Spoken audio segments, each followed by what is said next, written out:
오늘 아침 우리에게 주시는 하나님의 말씀은 신약 성경 요한복음 4장 46절로 54절 말씀 되겠습니다. 신약 성경 149면입니다. 149면 요한복음 4장 46절부터 봉독하게 되겠습니다. 이 계시의 말씀을 봉독할 때에 다 함께 하나님의 음성을 들으실 수 있기를 바랍니다. 예수께서 다시 갈릴리 가나에 이르시니 전에 물로 포도주를 만드신 곳이라. 왕의 신하가 있어 그의 아들이 가버나움에서 병들었더니 그가 예수께서 유대로부터 갈릴리로 오셨다 하는 것을 듣고 가서 청하되 내려오소서 내 아들의 병을 고쳐주소서 하니 그가 거의 죽게 되었습니다. 예수께서 이르시되 너희는 표적과 기사를 보지 못하면 도무지 믿지 아니하리라. 신하가 이르되 주여 내 아이가 죽기 전에 내려오소서. 예수께서 이르시되 가라 네 아들이 살았다 하시니 그 사람이 예수께서 하신 말씀을 믿고 가더니 내려가는 길에 그 종들이 오다가 만나서 아이가 살아있다 하거늘 그 낫기 시작한 때를 물은즉 어제 7시에 열기가 떨어졌나이다 하는지라. 이에 아버지가 예수께서 네 아들이 살았다 하신 말씀 그때인 줄을 알고 자기와 그 온 집안이 다 믿으니라. 이것은 예수께서 유대의 갈릴리에 오신 후에 행하신 두 번째 표적이니라. 아멘. 허울일러의 Connecting with God라고 하는 유명한 책이 있습니다. 그 책 속에 나오는 이야기입니다. 한적한 마을에 아주 작은 마을, 아주 고요한 그런 마을인데 여기에 느닷없이 나이트클럽이 들어왔습니다. 이 젊은이들이 찾아가서 나이트클럽에서 술을 마시고 타락하기 쉬운 그러한 나이트클럽이 이 마을에 들어왔습니다. 이 마을 교회에서는 이 걱정되는 일을 위해서 철야기도의 모임을 가졌습니다. 철야기도 하면서 그들은 하나님 앞에 기도했습니다. 하나님께서 직접 저 나이트클럽을 불태워 주십시오. 이렇게 간절하게 기도했더라 합니다. 얼마 후에 정말 벼락을 치고 번개가 치면서 나이트클럽이 불타버렸습니다. 나이트클럽 주인은 교회를 상대로 고소했습니다. 이렇게 기도했기 때문에 불타버렸다고. 교회에서는 또 말합니다. 우리는 기도했지만은 불을 지른 것은 아닙니다. 그저 기도만 했을 뿐이니까 우리가 불탄 책임을 져야 할 일은 없지 않습니까? 재판장이 다 듣고 나서 말했습니다. 나이트클럽 주인은 기도의 능력을 믿고 교인들은 기도의 능력을 믿지 않았습니다. 나이트클럽 주인의 믿음이 교인들의 믿음보다 더 좋은 것 같습니다. 라고 판단을 했습니다. 여러분, 믿음이 뭡니까? 도대체 무엇을 믿고 있습니까? 믿음을 한번 재점검해야겠습니다. 무엇을 믿고 있느냐? 어떤 형태의 믿음을 가졌느냐? 또 얼마나 믿음이 순수하냐? 아니, 믿음의 동기가 어디에 있느냐? 그 진실을 깊이 물어야 하겠습니다. 정말로 하나님을 믿는 것입니까? 또 믿는 대로 우리가 생각하고 믿는 대로 행동하고 있는 것이냐 물어야 하겠습니다. 저는 성경을 읽을 때마다 이 두 구절이 늘 마음속에 자리 잡고 있어서 거듭거듭 생각을 하고 또 확인을 합니다. 첫째는 믿음은 모든 사람의 것이 아니다. 데살로니가 후서 3장 2절에 있는 말씀입니다. 믿음은 모든 사람의 것이 아니다. 그렇습니다. 목회를 50년 동안 하면서 계속 느끼고 경험하고 간증할 수 있는 건 하나 있습니다. 믿음은 모든 사람의 것이 아닙니다. 바로 이 때문에 조교의 역자 최온 갈비는 구원받을 사람은 처음부터 예정되어 있다라는 예정론을 말하기까지 됩니다. 정말로 믿음은 모든 사람의 것이 아닙니다. 여러분 너무나 잘 알지 않습니까? 예수님의 제자 12사람입니다. 많지도 않은 12사람. 이 사람들이 다 예수님을 모시고 3년 동안 같이 기거하면서 예수님의 모든 활동을 보았습니다. 말씀도 들었고 이적도 보았고 그 능력도 경험했습니다. 그러나 가룟 유다는 예수를 믿지 않았습니다. 깊이 생각해야겠습니다. 두 번째 제가 귀하게 여기는 말씀은 에베소서 2장 8절입니다. 믿음은 하나님의 선물이라고. 하나님이 선물로 믿음을 주셔야 돼. 그래야 믿음이 생기지. 우리 스스로 믿음을, 역시 믿음은 우리의 의지가 아닙니다. 그 믿음의 그 동기가 우리 인간으로부터 와서는 안 됩니다.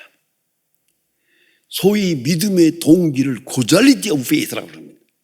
믿음의 동기가 처음에는 잘못됐더라도 이것이 고쳐지고 순화되고 성화되고 하나님의 뜻에 합당할 정도가 될 때까지 하나님께서 믿음을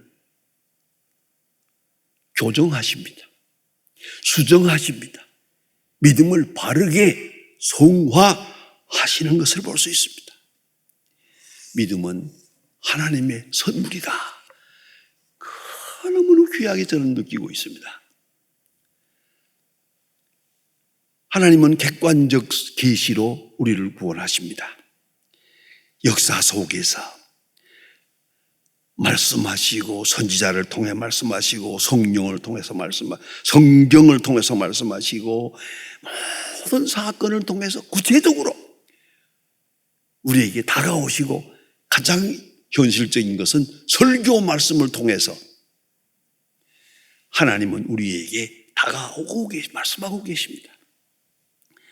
이런 객관적 계시가 있는가 하면 이것을 알아보고 알아듣고 마음을 열고 믿고 순종할 수 있는 그 마음, 그것도 선물입니다. 그 내 마음 아닙니다. 내 의지로 예수님을 받아들일 수 있는 것이 아니더란 말입니다. 확실한 똑같은 사건을 보았는데 한 사람은 믿고 한 사람은 안 믿어요. 이것만은 분명해요. 그런 거로 믿음은 하나님의 선물이라고. 독생자 예수께서 이 땅에 오신 것이 선물입니다. 그를 믿고 받아들일 수 있는 믿음, 그것도 선물입니다. 이래서 마틴 루터는 객관적 계시, 주관적 계시라는 말을 씁니다. 둘 다 하나님의 역사입니다. 말씀이 오시고 말씀을 받아들이는 두 가지가 다 선물이요 하나님의 역사임을 잊지 말아야 합니다. 근데 오늘 본문에 나타난 사건은 특별한 사건입니다. 예수님의 고향에서 된 일입니다. 그래서 성경이 분명히 말합니다. 예수님께서 처음으로 물로 포도주를 만들었던 그곳에 예수님이 가셨다. 예수님의 고향에서 된 얘기입니다. 그런 거로 고향은 예수님에 대해서 너무 잘 알기 때문에 예수님을 하나님의 아들로 받아들일 수 있는 믿음이 없어요. 그래서 성경은 분명히 말합니다. 예수님께서 이 고향, 이 근처에서 역사하시다가 마지막에 그곳을 떠나면서 하시는 말씀입니다. 선지자가 고향에서 환영받은 일이 없다. 고향 외에서는 환영받지 못한 일이 없다 말씀하십니다. 선지자의 고향, 그 선지자의 고향이라는 게 뭡니까? 너무 미리 알고 있는 거예요. 그 형제가 누구요? 어머니가 누구요? 아버지가 누구요? 그거 우리 이거 잘 아는 사람 아니야? 그 예수님 그거 내가 잘 알고 있는데 그 내 친구인데 뭐 이럴 거예요. 이렇게 잘 안다는 그 사실 때문에 예수님을 하나님의 아들로 받아들일 수가 없었던 거예요. 그 많은 이적을 보면서도 예수님을 하나님의 아들로 고백할 수가 없었어요. 그래서 선지자의 고향 같은 그런 완악한 마음, 강박한 마음, 불신적인 그런 분위기 속에 있습니다. 그 속에서 오늘 이 왕의 신하가 믿음을 가진 것이에요. 이 왕의 신하가 아마 헤로드 왕의 신하 같은데 지체 높은 사람입니다.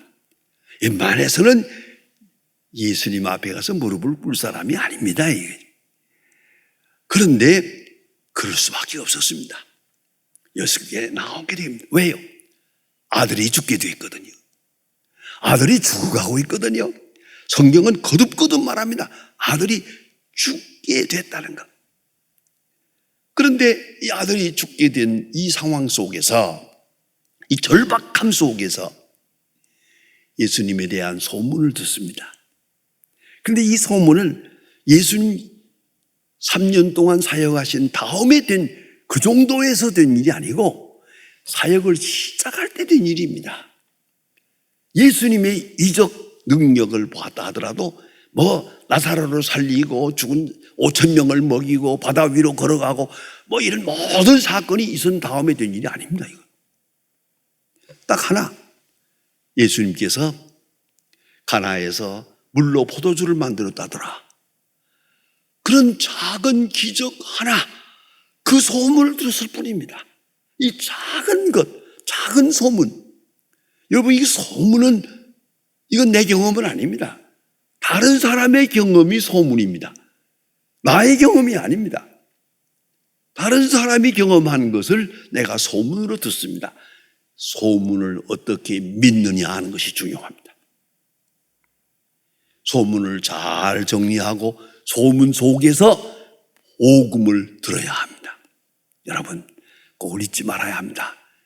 소문을 허황되게 몽땅 다 믿어도 안 되지만 몽땅 다 부인해도 안 됩니다. 소문 속에 진리가 있고 지혜가 있으니까 말입니다. 그런데 왕의 신하 지금 생각합니다. 예수님께서 가나에서 물로 포도주를 만들었다더라. 그 소문을 알고 있어요. 아마 그것뿐인지도 몰라요. 그런데 자기 아들이 병들었을 때, 죽어갈 때 예수님께 나옵니다. 그 절박한 마음을 가지고 나옵니다. 한번 생각하면 그렇습니다. 이 아들이 죽을 지경이 되지 않았다면 안 나왔을 거예요. 웬만한 사건 가지고는 예수님 앞에 가서 무릎을 꿇을 사람이 아니에요. 그 지체 높은 사람이 말이에요. 그 멀지 않은 그 나사렛의 청년 예수, 그 앞에 가서 무릎을 꿇을 그럴 사람이 아니에요. 그러나 워낙 절박합니다. 아들이 죽어가고 있습니다. 여기서 자세히 분석하면은 시간적 한계와 공간적 한계를 극복합니다. 아주 중요한 얘기입니다. 우리가 언제나 믿음을 가집니다만은 시간적 한계를 넘지 못해요. 오늘 저 성경에 보니까 즉시 이 즉시라는 말이 강조됩니다. 즉시 와서 고쳐주세요. 그렇지 않아요? 즉시 그래야지. 사흘 후에 이건 안 되죠. 즉시. 그 다음엔 내려오소서. 이 공간적 관계입니다. 여기서 아니고 내려오소서. 우리 집에 오셔서 내 아들의 병을 고쳐주세요. 자, 여기서 우리가 깊이 생각해 얼마나 간절합니까? 예? 아주 정말로 간절합니다만 여기서 시간적으로, 공간적으로 또 있어요. 방법적으로. 아마도 이 왕의 신하는 즉시 오서, 야, 가자. 예수님께서 이 사람하고 같이 집에 가서 그 환자의 머리에 손을 얹고 기도하고 안수하고 이렇게 되길 바랬을 거예요. 그러나 예수님은 아니요. 방법이 달라요. 오늘 성경 말씀에 가라, 네 아들이 나았느니라. 가라, 네 아들이 나았느니라. 자, 이걸 어떻게 하면 좋겠습니까?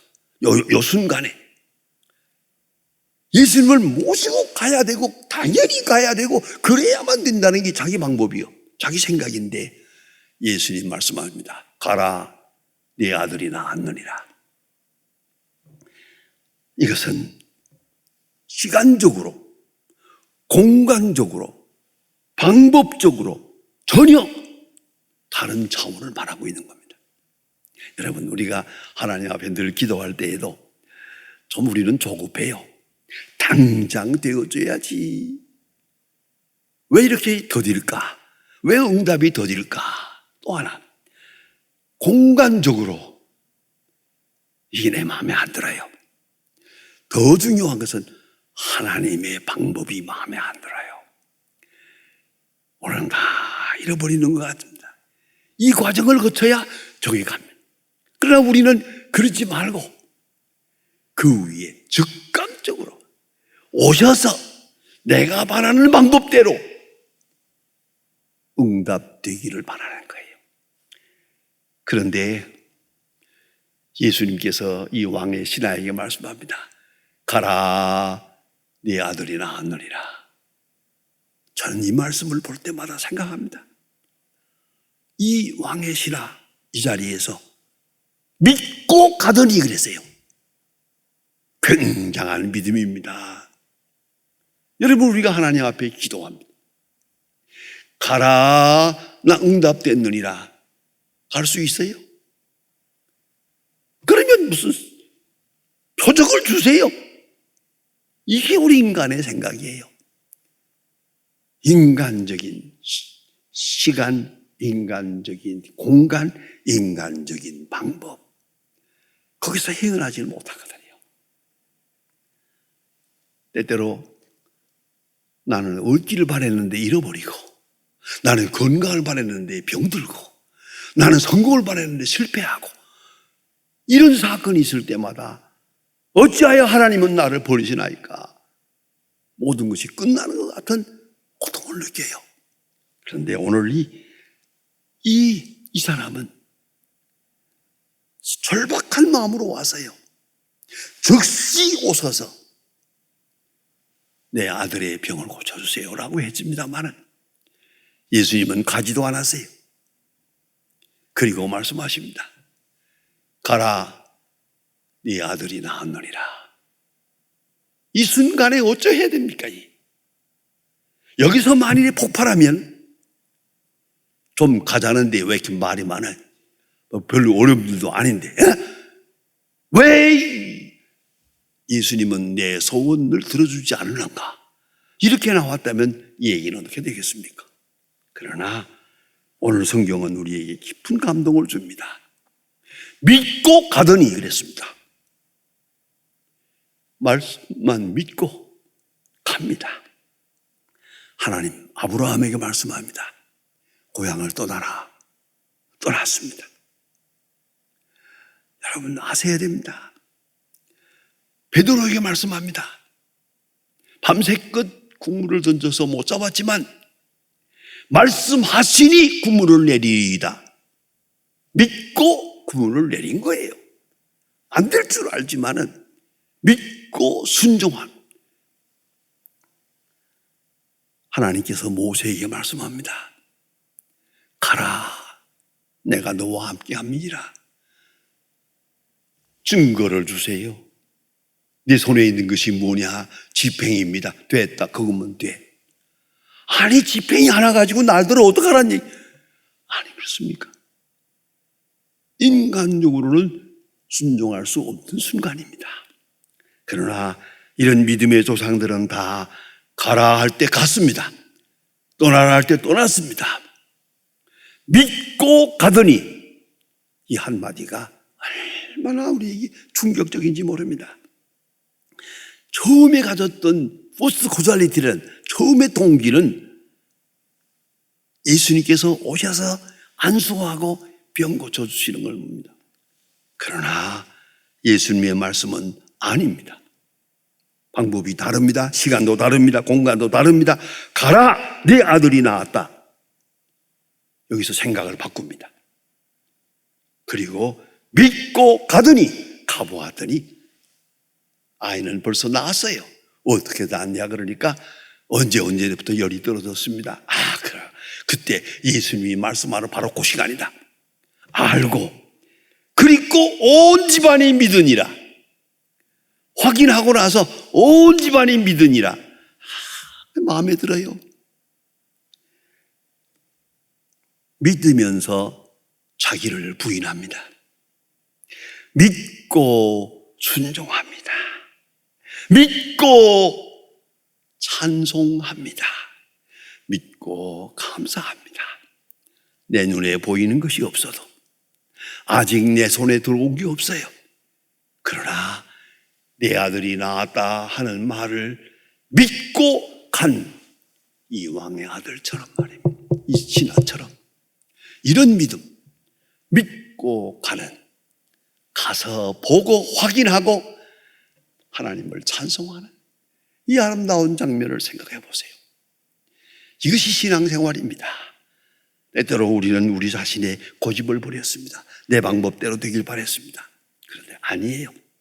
내 방법이 아니고, 내 시간도 아니에요. 내 공간도 아니에요. 내가 가지는 감각적 세계가 아니에요. 오히려 이거를 부인하게 하시고 하나님의 뜻을 이루어가는 걸 볼 때, 귀한 믿음입니다. 믿고 가더니, 그런 믿음. 가서 아이가 하나 한 것을 보고 말씀하신 때인 줄을 알고 온 집안이 믿으니라. 온 집안이 믿으니라. 참 아름다운 해피엔드가 여기에 있습니다. 여러분, 우리 믿음이 어디에 있는가? 우리의 믿음이 극복해야 될 것이 있습니다. 시간적으로, 공간적으로, 방법적으로 인간의 지혜를 다 극복하는, 다 부인하고 완전히 나를 부인할 때, 깨끗하고 순수한 동기가 될 때 비로소 그 큰 은총을 깨달을 수 있고 그 은총에 감사할 수 있는 그런 믿음에 도달하게 되는 것입니다. 기도하십시다. 하나님 아버지, 오늘 아침도 저희들이 주님 앞에 나왔습니다. 그 어디에 있든지 다 같이 주 앞에 무릎을 꿇었습니다. 주여, 신령과 진리로 예배하는 모든 성도들의 마음속에 주님 말씀하여 주시옵소서. 주께서 사랑하는 당신의 자녀를 향하여 가라, 네 아들이 나았느니라 말씀하심을 믿고 가던 왕의 신하와 같은 거룩한 믿음, 순수한 믿음, 변화된 믿음, 성화된 믿음이 되게 하여 주시옵소서. 우리가 원하는 방법대로 되지 않음을 알고 있습니다. 그러나 주의 방법은 더 큽니다. 우리가 원하는 시간대에 되어지지 않음을 인하여 우리가 괴로워하고 있습니다마는 하나님이 예비하신 시간에 있는 줄로 압니다. 하나님이여 위대한 역사를 나타내 주시고 그 거룩한 역사 앞에 온전한 믿음으로 응답할 수 있는 하나님의 사람들 되게 하옵소서. 주여 영광을 받으시옵소서. 예수님의 이름으로 기도합니다. 아멘.